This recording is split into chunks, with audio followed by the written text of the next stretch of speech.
The air was cold and damp. Strange symbols were carved into the walls, symbols he had never seen before. In the corner of the room stood a dilapidated table, on which lay an old book.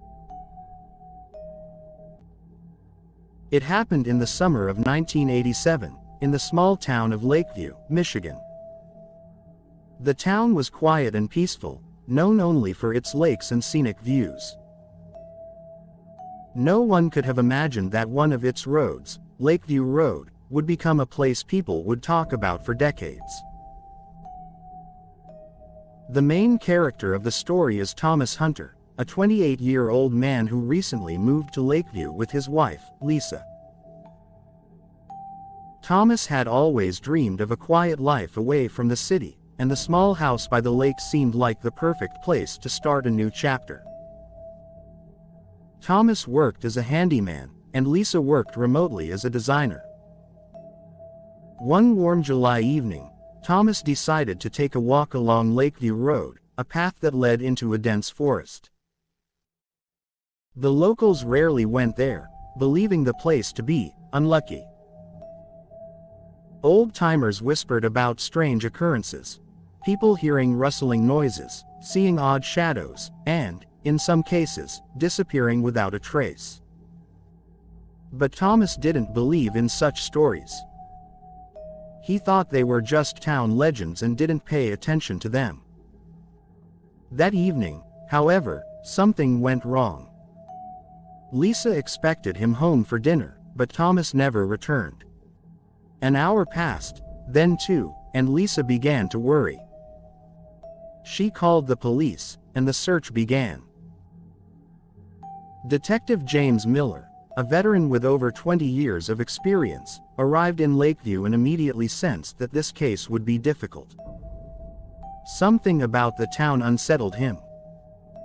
The locals were too quiet, avoiding talking about Lakeview Road, and some even refused to look in its direction. James spoke to a few witnesses, but no one could say what happened to Thomas. The search went on for weeks. Police combed through the woods, checked neighbors' houses, but found no trace. But a month after Thomas disappeared, strange things started happening in the town. People reported hearing heavy footsteps on Lakeview Road at night, even though no one was around. Some claimed they saw the silhouette of a man slowly walking down the road, but when they got closer, he vanished into thin air. With each passing day, fear gripped the town. Residents were afraid to leave their homes after dark. James decided to dig deeper into the history of Lakeview Road. He discovered that in the early 20th century, several disappearances had indeed occurred there, but they had been quickly hushed up. Back then, they were explained as accidents, but James knew there was more to the story. One night, determined to uncover the truth, James went to Lakeview Road. He brought a flashlight and a voice recorder to document his observations. The forest was dark and foreboding. After a while, he began to feel that someone was watching him. Suddenly, his flashlight went out.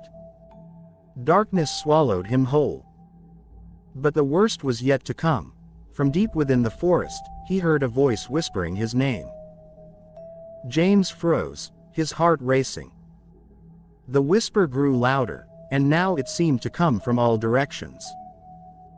James. ... James. The voice was soft, yet it pierced directly into his mind, as if someone was standing right behind him. He quickly turned around, but saw nothing. Still, the presence was undeniable.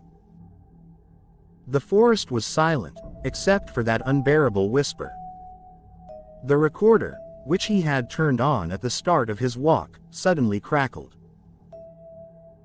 James flinched but gathered his courage and kept walking down the road, despite the fear that now gripped him. He could only think of one thing.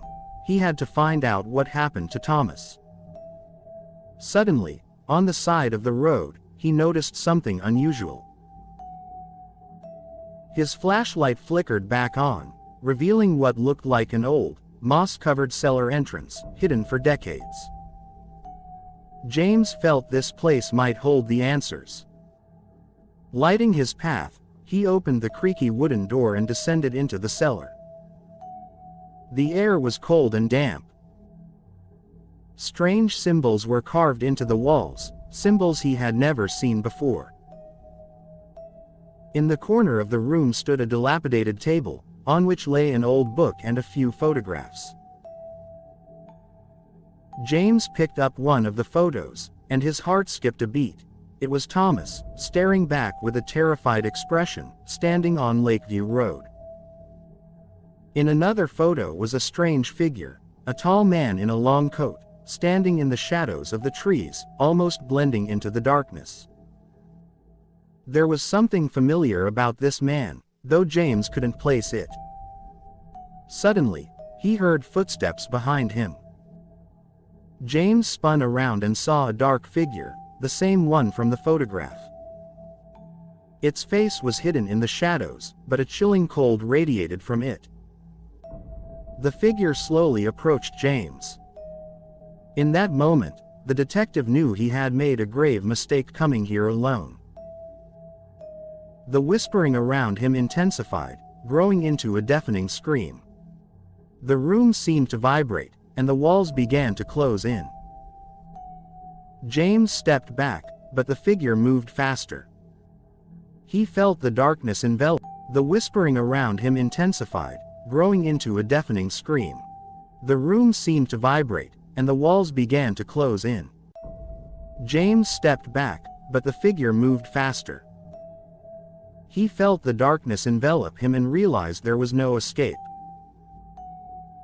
The whisper broke through his consciousness one last time. "You shouldn't have come back," and then everything went silent. The darkness consumed him, and the last sound he heard was his own breathing fading into the void. The next morning, the townspeople of Lakeview once again started whispering rumors. Detective James Miller had not been seen since that night. His car was found on the side of Lakeview Road, but James himself was nowhere to be found. The town fell back into its old fears. Years later, a young couple traveling through the town stumbled upon an old photograph of Thomas and James on a shelf in a local shop. They didn't know who these people were, but something in their eyes reminded them of a long-lost mystery. On the back of the photograph were the words, "Don't seek answers on Lakeview Road."